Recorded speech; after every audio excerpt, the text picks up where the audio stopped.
आपका यूनिक प्रज्ञान यूट्यूब परिवार में हार्दिक स्वागत है, वंदन है, अभिनंदन है। प्यारे साथियों, हिंदी साहित्य प्रश्नोत्तरी 50 लेकर के आपके बीच उपस्थित हो। जैसा कि आप जानते हैं, प्रश्नोत्तरी 50 का मुख्य उद्देश्य है आपके अध्ययन का आपको रिवीजन कराना, और यह प्रश्नोत्तरी 50 प्रतिदिन सुबह 5 बजे आपको मिल जाती है।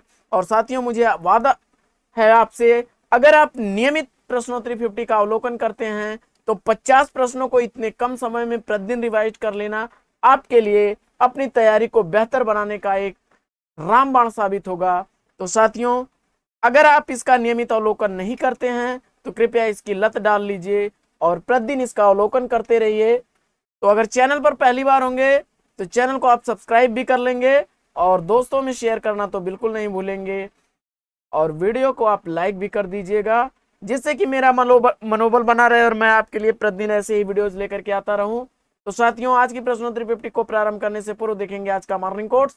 आज का मॉर्निंग कोट्स है कि जिंदगी को सफल बनाने के लिए बातों से नहीं, रातों से लड़ना पड़ता है। जी हाँ दोस्तों, इसी मॉर्निंग कोट्स के साथ प्रारंभ करेंगे शायद प्रश्नोत्तरी 50 और देखते हैं पहला प्रश्न। पहला प्रश्न है कि फाइल और प्रोफाइल पत्र संकलन के संकलनकर्ता कौन है, इसका आपको जवाब बताना है। और फाइल और प्रोफाइल पत्र संकलन पांडे बेचन शर्मा उग्र जी द्वारा लिखा गया पत्र संकलन है। 1968 ईस्वी इसका प्रकाशन काल है। आइए बढ़ते हैं प्रश्न संख्या 2 की तरफ। और प्रश्न संख्या 2 आपकी स्क्रीन पर कि मयंक मंजरी और प्रणयनी नाटकों के लेखक कौन है। तो मुझे उम्मीद है कि आपने इसका जवाब दे दिया होगा, और अगर इसका जवाब आपने दिया है किशोरी लाल गोस्वामी तो बिल्कुल राइट आंसर के साथ हैं आप। और दोनों ही नाटक क्रमशः मयंक मंजरी 1991 ईस्वी, क्षमा करें 1891 ईस्वी, और प्रणयनी 1890 ईस्वी के प्रकाशित नाटक हैं। आइए देखते हैं प्रश्न संख्या 3। प्रश्न संख्या 3 है कि त्रिवेणी में किन 3 कवियों की समीक्षा प्रस्तुत की गई है। तो त्रिवेणी आचार्य शुक्ल द्वारा लिखा गया यह समीक्षात्मक ग्रंथ जयसी, सूर और तुलसी तीनों कवियों की समीक्षा प्रस्तुत की गई है। प्रश्न संख्या 4 है कि उर्मिला महाकाव्य के रचनाकार कौन है। तो उर्मिला महाकाव्य बालकृष्ण शर्मा नवीन द्वारा लिखा गया महाकाव्य है। अगला प्रश्न है कि संघ की राजभाषा हिंदी और लिपि देवनागरी होगी, किस अनुच्छेद में यह वर्णित है। तो जवाब हो जाएगा अनुच्छेद 343। अगला प्रश्न, सर्वप्रथम उत्तर अपभ्रंश को पुरानी हिंदी किसने कहा है। तो सर्वप्रथम उत्तर अपभ्रंश को पुरानी हिंदी कहने वाले हैं चंद्र शर्मा गुलेरी जी। अगला प्रश्न है कि प्रयोग कलात्मक अनुभव का क्षण है, प्रयोगवाद के संदर्भ में यह कथन किसका है। तो जवाब हो जाएगा रघुवीर सहाय का। अगला प्रश्न है कि पंजाबी और लहंदा भाषाएं किस अपभ्रंश से विकसित भाषाएं हैं, इसका आपको जवाब बताना है। तो पंजाबी और लहदा भाषाएं जो हैं यह पैसाची अपभ्रंश से विकसित भाषाएं हैं। अंगद की नियत निबंध संग्रह के लेखक कौन है। तो अंगद की नियत निबंध संग्रह विद्यानिवास मिश्र जी द्वारा लिखा गया निबंध संग्रह है। 1984 ईस्वी निबंध का प्रकाशन काल है। अगला प्रश्न है कि धूमिल की अंतिम कृति कौन है। तो सुदामा पांडे धूमिल की अंतिम कृति है सुदामा पांडे का प्रजातंत्र। 1983 ईस्वी का प्रकाशन काल है। अगला प्रश्न है कि लबड़ घोंघो एकांकी संग्रह के लेखक कौन है। तो लबड़ घोंघो एकांकी संग्रह बद्रीनाथ भट्ट द्वारा लिखा गया है। अगला प्रश्न है कि छायावाद का काव्य न रहकर केवल अलंकृत संगीत बन गया था, यह कथन किसका है। तो जवाब हो जाएगा सुमित्रा नंदन पंत का। अगला प्रश्न है कि दुनिया की सबसे हसीन औरत कहानी के कहानीकार कौन है। तो दुनिया की सबसे हसीन औरत कहानी संजीव द्वारा लिखी गई 1993 ईस्वी की प्रकाशित कहानी है। अगला प्रश्न है कि चक्रव्यूह कृति किस विधा की रचना है। तो चक्रव्यूह कृति श्रवण कुमार गोस्वामी द्वारा लिखी गई उपन्यास विधा की रचना है। 1980 ईस्वी का प्रकाशन का। अगला प्रश्न है कि सीट नंबर 6 किस लेखिका का कहानी संग्रह है। तो सीट नंबर 6 ममता कालिया द्वारा लिखा गया 1978 ईस्वी का प्रकाशित कहानी संग्रह है। प्रश्न संख्या 16 है कि अपने किस काव्य संग्रह की भूमिका में सूर्यकांत त्रिपाठी निराला ने छंद के मुक्त की बात कही है।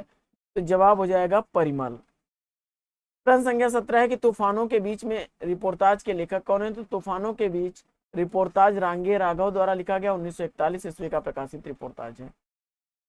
प्रश्न संख्या 18 है कि श्रेष्ठ कविता प्रबल मनोवेगों का सहज उच्चलन है, किंतु इसके पीछे कवि की विचारशीलता और गहन चिंतन होना चाहिए, यह विचार किस पाश्चात्य चिंतक का है। तो जवाब हो जाएगा विलियम वर्ड्सवर्थ का। अगला प्रश्न है कि 10 रूपक की टीका अवलोक नाम से किसने लिखी? तो 10 रूपक की टीका अवलोक नाम से धनिक ने लिखी है। अगला प्रश्न है प्रश्न संख्या 20 की किस साहित्यकार ने राष्ट्र यानी मातृभूमि को सगुण मूर्ति सर्वेश की कहकर इसकी वंदना की है? तो जवाब हो जाएगा मैथिली शरण गुप्त ने। प्रश्न संख्या 21 है कि अवधी भाषा के कौन सी कृति प्रथम कृति मानी जाती है? तो चंदायन, इसे लोरकहा भी कहा जाता है, 1370 ईस्वी की रचना है, मुल्ला दाऊद द्वारा लिखी गई है। अगला प्रश्न है कि पूर्णिया जिले के परानपुर गांव का वर्णन किस उपन्यास में है? तो परती परिकथा उपन्यास में पूर्णिया जिले के परानपुर गांव का वर्णन किया गया। 1957 ईस्वी इसका प्रकाशन काल है और लेखक है इसके फणीश्वर नाथ रेणु। अगला प्रश्न है कि चित्रा मुदगल के द्वारा लिखा गया बंबई उपन्यास के मजदूर संगठनों के जीवन पर आधारित उपन्यास कौन सा है? तो जवाब हो जाएगा आमा, 1999 ईस्वी।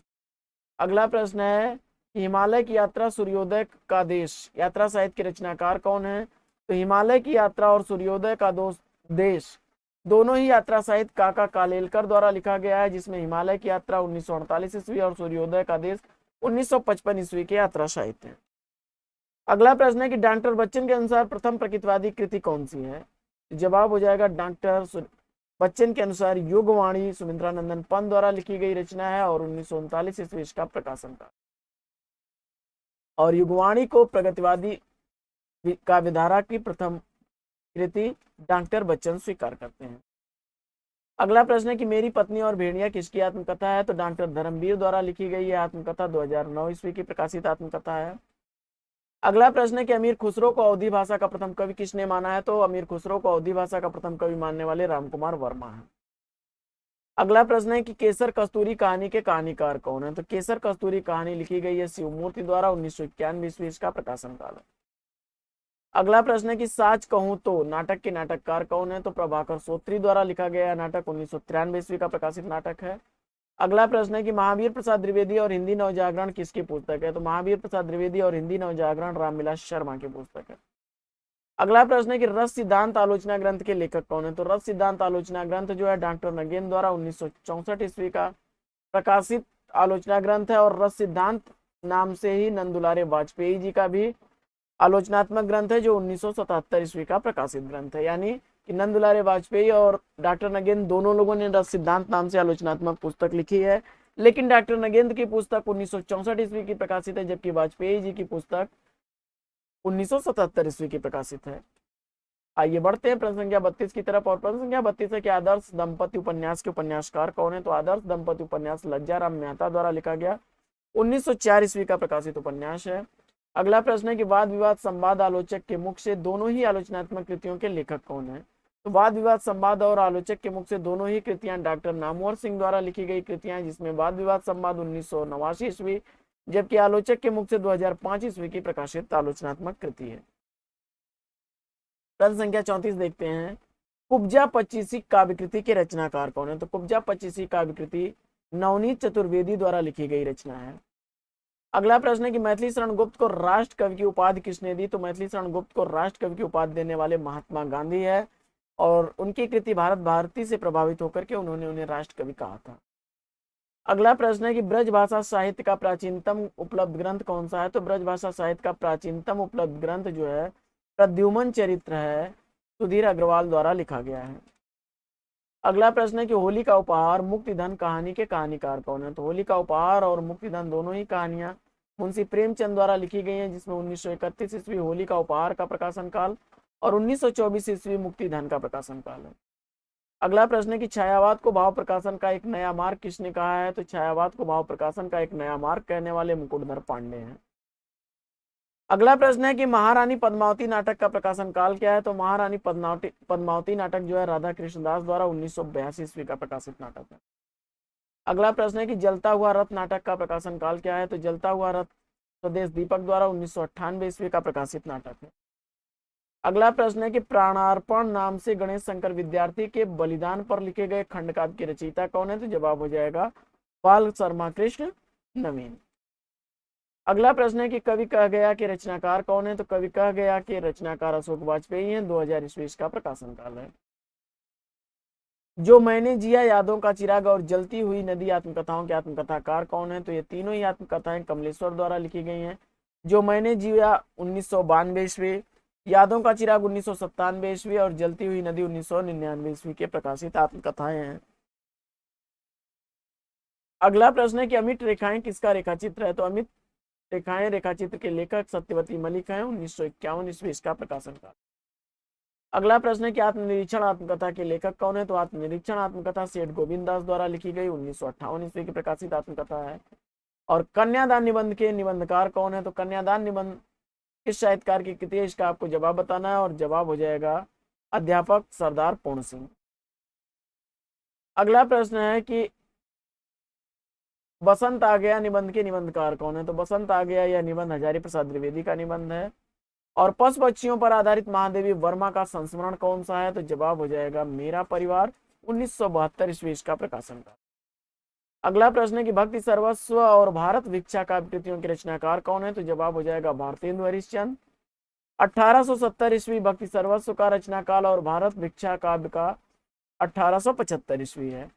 और अगला प्रश्न है कि दादू दयाल की रचनाओं का प्रमाणिक संकलन दादू दयाल शीर्षक से किसने संपादित किया? तो जवाब हो जाएगा परशुराम चतुर्वेदी ने।